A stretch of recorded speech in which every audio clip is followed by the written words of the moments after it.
How could police think I'm 26 if I have a 30-year-old child? A Texas woman is hauled off to jail after getting off a cruise ship in Fort Lauderdale. I guess just go home and I'll fly There's home. no way I'm not going to go home without you. But it turns out this was a case of mistaken identity. Incompetent police officers in Broward County, Florida, arrested this 50-year-old mother of 3 grown children on a completely different woman's arrest warrant. Are you serious? How did this happen, and why did she stay in jail for over 3 days? It's for endangering a child. I think you'll have the wrong person. Endangering a child? My kids are grown. They're in college. They're grown in 30 college years and moved old. away. Tragically, Christmas morning, Jennifer woke up in jail. She wasn't given a chance to consult with an attorney, to review the warrant, the charges against her, or to speak to any judge. Fortunately, the Institute for Justice has taken up her case, filed a federal civil rights lawsuit. And now she's suing the Broward Sheriff's Office and Broward County. Police cannot overlook obvious evidence that they have the wrong person when making an arrest. 23 years younger, substantially shorter, had different color hair, different color eyes, different license, and different social security numbers. But the cops are saying they did nothing wrong. And no employee misconduct was found. The matter is now closed. I mean, they were literally captured on video arresting the completely wrong person. How can they say they did nothing wrong? I'll tell you what happened and how you can help join this fight to hold this police department accountable. This is a nightmare story that any one of you could find yourselves in, that your mother, that your grandmother, that your daughter could find themselves in. Definitely Christmas we won't forget.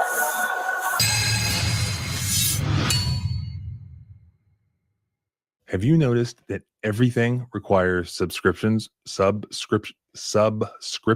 these days? Your TV, your phone, your computer, hell, even your house. I recently bought a new house and I realized 2 things. One, I had no idea the vast amount of money that I was wasting on subscriptions I didn't even know that I had, much less use. And secondly, I was doing a terrible job of just monitoring my own credit for mistakes. And that's why now I'm using Rocket Money, which is the sponsor of today's video. It's a personal finance app that helps you manage subscriptions, lower bills, build a custom budget, and basically grow your savings all in one place. It safely and securely identifies any recurring charges that you have, and it cancels unwanted subscriptions for you with basically just a few taps. Rocket Money will alert you to any important changes that impact your credit score. So if you want to save more money and spend less, join the over 5 million members now using Rocket Money. And I've got the hookup. Go to rocketmoney.com/civil or click the link in the description below to get started for free. Thanks again to Rocket Money for sponsoring this video. Now let's get back into it. This is Jennifer Heath Box. She lives in Richmond, Texas with her husband, Kyle Box. She has 3 adult children and they're all out of the house. In January of 2022, her brother Mark was diagnosed with cancer for a second time. Once doctors confirmed that his treatment was successful and that he was fit to travel, Mark invited Jennifer and her husband Kyle on a cruise to celebrate his health and other milestones that had passed while he was in treatment. Jennifer was elated to have this time with her husband and her brother's family, after which she planned to promptly return home to Texas over the Christmas holidays so that she could spend that time with her children. It was going to be the last time for at least 3 years that she would have all of her children together because her son Joshua had just completed his training with the Marines and he was set to be deployed to Japan for 3 years, beginning December 27th. But unbeknownst to Jennifer, while she and her family were enjoying this celebratory cruise, the Broward County Sheriff's Office in Florida was planning to arrest her for someone else's crime. When Jennifer's cruise ship arrived back at Port Everglades, Florida, early on the morning of Christmas Eve, she and her family began to disembark. Several Broward Sheriff's Office officers, with the help of U.S. Customs and Border Patrol, were waiting to arrest her before she could even get off the ship. When I was disembarking, I went and scanned my photo ID, and at that point in time, it just rang for security. And so they had me step aside. And then at that point in time, we noticed that police were coming on to surround me and my husband. If we verify, Are you serious? if we verify When Jennifer asked why she was being detained, deputies told her that it was for a warrant. She asked what the warrant was for. Broward Sheriff's Deputy Peraza responded that it was from Harris County, Texas, for endangering a child, specifically for endangering a dependent child under the age of 15. I have no transportation. We just told you it's for a warrant. A warrant for what? Yeah, could you do that? It has to be verified still anyway. So that's Okay? verified, but I mean, So- we're already at this point. It's for endangering a child. Now, this didn't make sense because Jennifer had no minor children. She had never been arrested before. She's never had any real outstanding warrants. Her husband, Kyle, immediately said, "I think you have the wrong person." I think you'll have the wrong person. But Deputy Jean responded, "That's why we verify." Endangering a child. Well, that's why we verify. That's why we're going to verify it. That's why we You just have verify. to verify It's it okay. there. But Deputy Peraza, as you'll see, he had already made up his mind to arrest Jennifer, stating, "We have to verify, but we're already at this point, so..." So that's verified, but I mean, So- we're already at this point. Deputy Peraza then asked Jennifer her age. She told him her date of birth, which was from the year 1974. January 28th, 74. Jennifer telling Deputy Peraza her birth date should have been a giant red flag. The person he had the warrant for was somebody nearly half Jennifer's age. Jennifer handed officers her driver's license and also her passport, both of which contained plenty of information to alert the officers that they had the wrong person. As Jennifer pointed out to the officers, it was impossible that the warrant was for her because her children were grown and in college. Endangering a child. What child did I endanger? You You have a child? My kids are grown. They're in college. They're grown in and 30 college years and moved old. away. Like I said, that's why we verify. Is this something that's out of Florida? I know this is not right. You got 110%. I don't know what child. This is absolutely. My kids are grown. Go ahead and do what I just said, what I had mentioned to you, give them everything. Don't have the phone. Hold on to the phone. So these are the only two things we're going to bring with us. Go ahead and give them the wallet, the purse. Don't take the jewelry off if you want. If you have any necklaces, earrings, go ahead and take that off your belt. Take that off. Make sure you tell him where you put all the My valuables. jewelry's all in here. Passport, I need this. No, no. Do you have any piercings? No.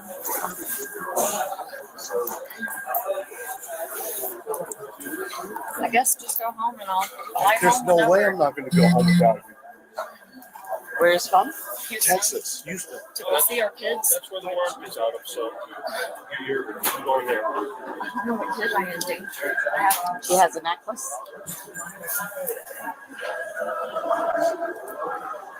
Just looking at Jennifer should have caused any reasonable officer on the scene to realize that she was not the person they were looking for. There were at least 5 observable differences between Jennifer and the woman that they were looking for. Jennifer was 48 years old, while the warrant sought someone who was 27 years old, nearly half Jennifer's age. Jennifer is 5 inches taller than the suspect. Jennifer has fair skin, while the warrant sought someone with medium-toned skin.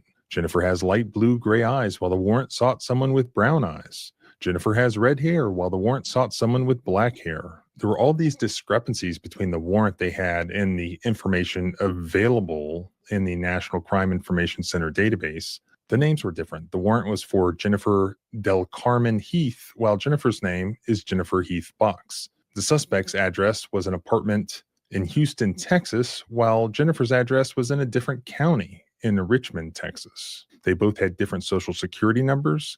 They had different FBI numbers. At the very least, all of these discrepancies would have caused any reasonable police officer to do their basic due diligence to confirm whether the person that they were about to arrest was actually the subject of the arrest warrant.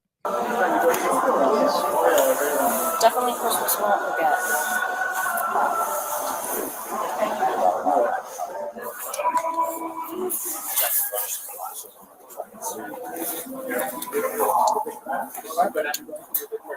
We're trying to make it as little as possible money, okay?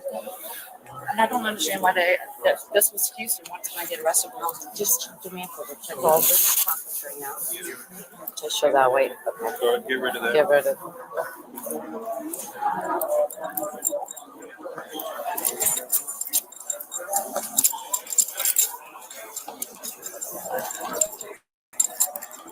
your back pocket, your front pocket, no little, any small, your earrings. I don't have any earrings.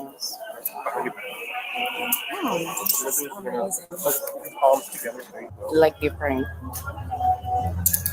I was feeling everything from confusion to, frustration, anger, because I knew that this was impossible to have a warrant for child endangerment. And in my mind, all I kept thinking about was I need to get home to my son because he was leaving on the 27th. And this was Christmas Eve, and this was my last Christmas that I would have all my kids together. Okay. Oh, you're good?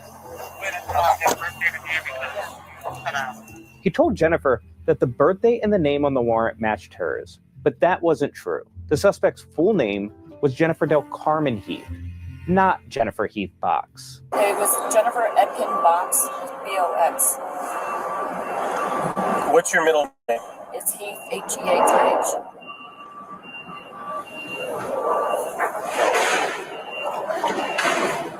The video footage shows that Deputy Peraza's actions go well beyond just incompetence. At one point, Deputy Peraza lied to Jennifer and told her that the information on the warrant matched her date of birth and her married name of Box. That was a lie. It did not. With the same birthday? With the same AKA Box? No, that's me. Okay, well that's what we have on the warrant right now. I'm just saying I don't have. That's all. I'm just. Peraza had also previously told the female deputy before he left, Deputy Jean, that he had, quote, confirmed that Jennifer was the subject of the warrant. In no way did Perez confirm anything. The suspect was also 23 years younger, substantially shorter, had different color hair, different color eyes, different license, and different social security numbers.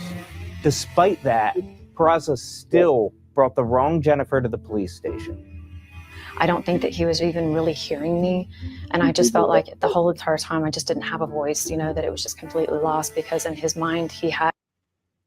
This is insane. This is not just a mistake. Like, you can tell, like, you just have to be an idiot because nothing matched. The only thing that matched was the first name. That's it. Which is crazy.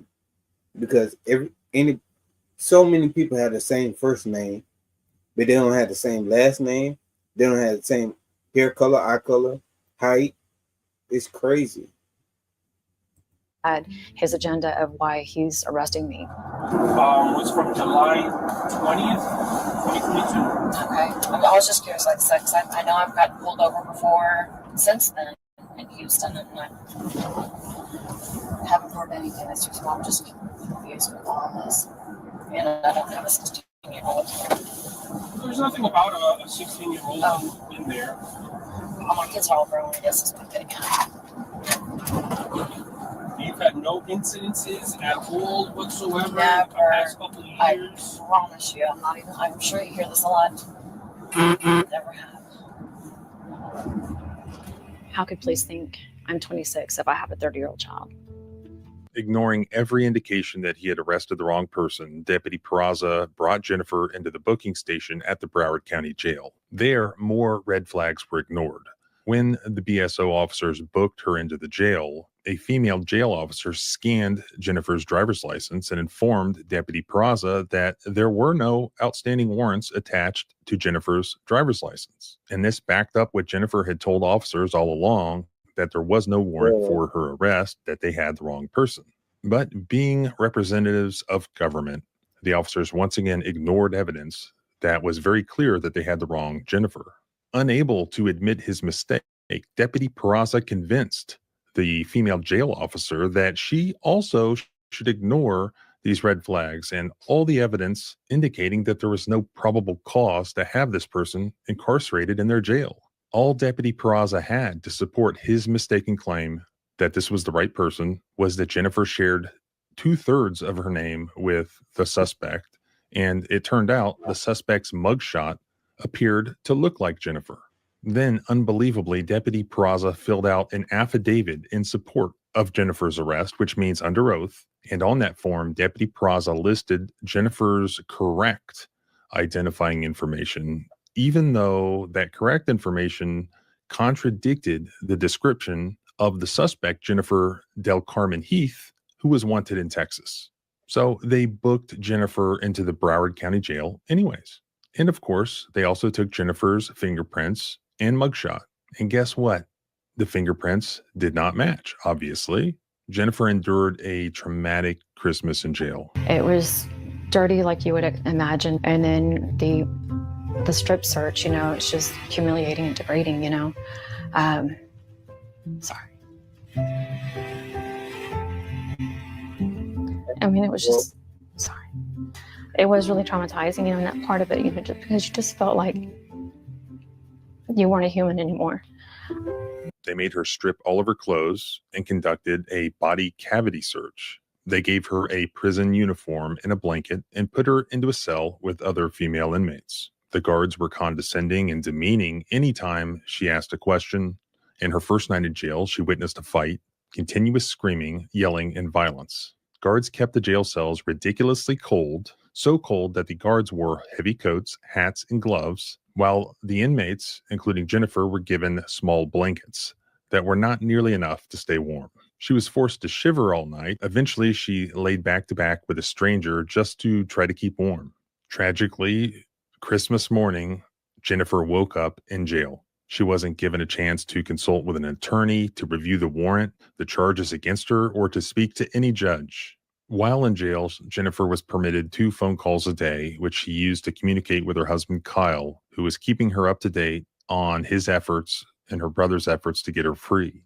On the afternoon of December 26th, her husband told her that Harris County, Texas, acknowledged her DMV photo had been placed on the suspect's warrant. About an hour later, a jail official came to Jennifer's cell and told her that Broward Sheriff's Office knew she was not the person who was wanted in Harris County.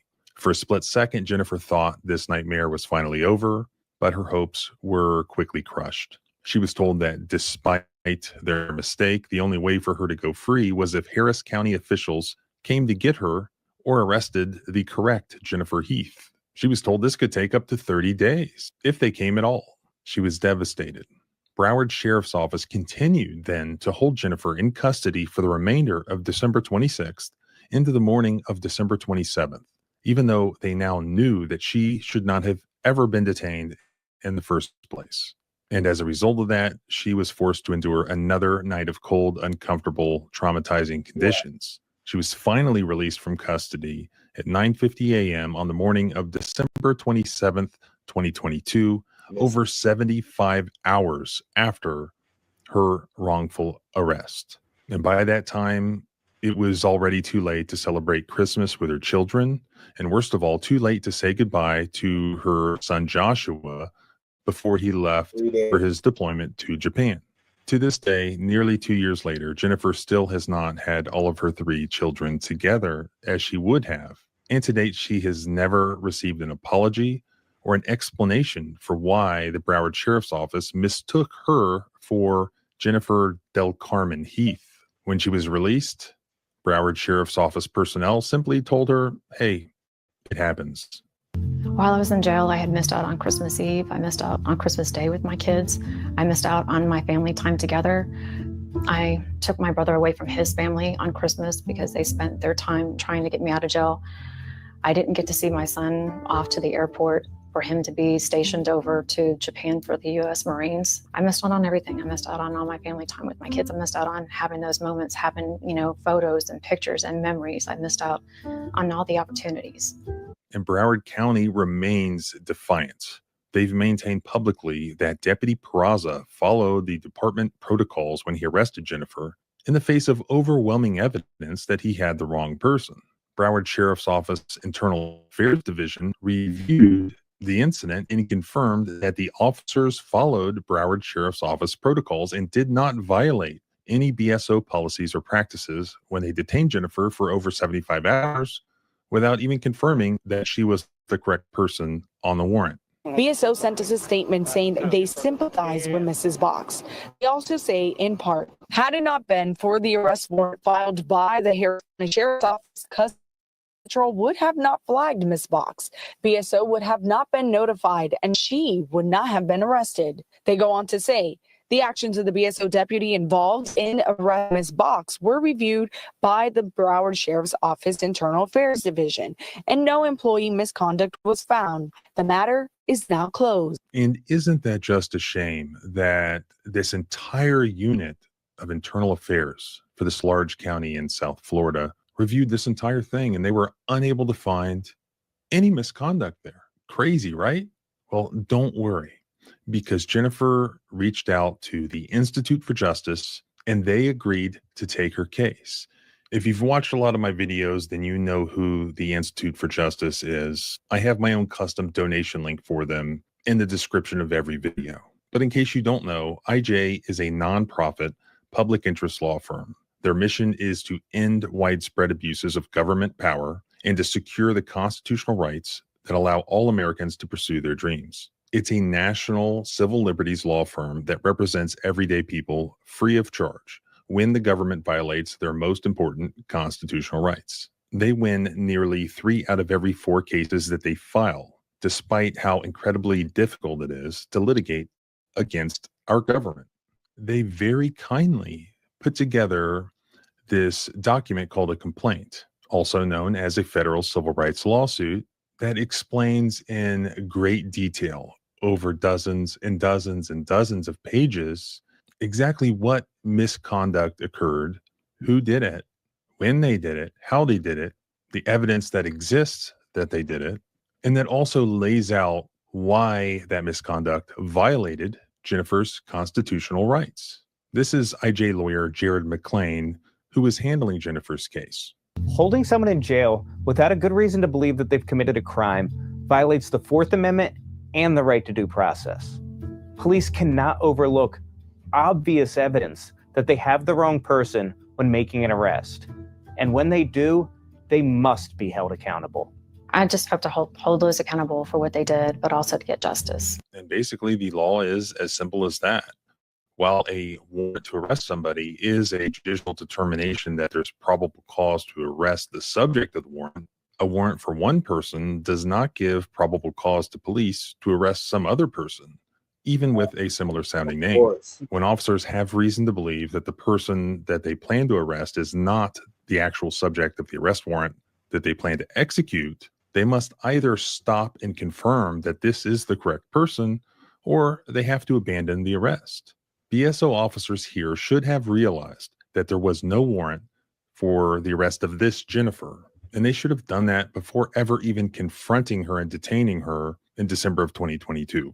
All the information that the officers needed to verify that she was a different person was readily available.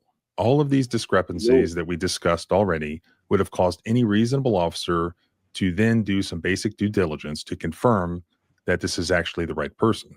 There's overwhelming evidence here that every government employee involved in this acted unreasonably.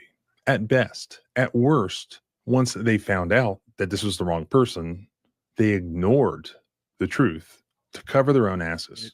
It's fantastic that the IJ has taken up Jennifer's case, but they are a nonprofit law firm. They rely on donations. The government has a never-ending supply of your money, gaslight the public, and pretend like they did nothing wrong. Whereas the IJ is funded by people from this audience, by patriots from across the country, by individual citizens who feel strongly about the fight to protect our constitutional rights. This audience has raised a lot of money for the IJ in the past, and this case is a worthy cause to continue doing that. This is a nightmare story that any one of you could find yourselves in, that your mother, that your grandmother, that your daughter could find themselves in. You can help right now to fund this litigation, to keep these IJ lawyers working around the clock to sue every government employee that was involved in this case, from Deputy Peraza all the way down to the Jane Doe jail guards that we don't even know their names yet. It's all going to take litigation, lawyers, paralegals, filing fees, depositions. It costs a lot of money to do this. Let's fill their war chest to help ensure that they win. And I'll continue following this one. And if you want to follow along, please subscribe both here and at the blog at thecivilrightslawyer.com. Rights don't end where your fear begins. Freedom is scary. Deal with it.